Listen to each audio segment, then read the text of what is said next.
వేసుకుని ముందుగా నిమ్మరసం తయారు చేయడం జరిగింది. అదే బాగా పిండేసుకుని వడకెట్టుకోవడం జరిగిందండి. తర్వాత మనం కోడిగుడ్లు తీసుకున్నాం. కోడిగుడ్లు కూడా బాగా నీటిలోని శుభ్రపరుచుకుని తడిగుడ్డతోటి తుడిచేసుకోవడం జరిగిందండి. ఇప్పుడు కోడిగుడ్లు పేర్చడం జరుగుతుందండి. అంటే పగుళ్ళు ఏమీ లేకుండా ముందు పరిశీలించడం జరిగిందండి.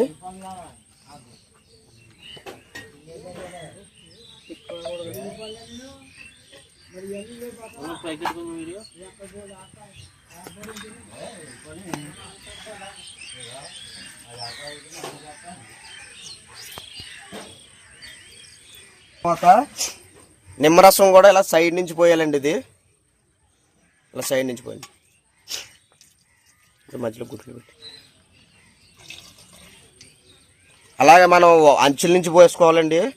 అంటే గుడ్లు ములిగి వరకు వేయాలి.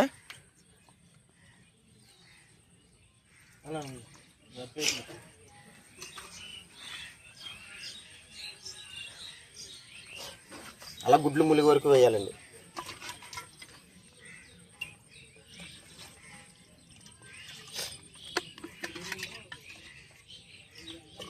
గుడ్లు పేర్చుకున్న తర్వాత మనం ఈ డబ్బా మీద మూత పెట్టుకోవాలండి. ఇది ఈ విధంగా టైట్గా పెట్టుకుని మన రూమ్ టెంపరేచర్లో దిక్కుని కదలకుండా పెట్టుకోవాలి.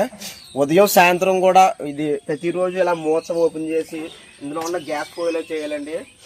12 రోజులకి మన కోడిగుడ్డు పెంకు ఉంది కదా, పెంకు మొత్తం కరిగిపోతుంది.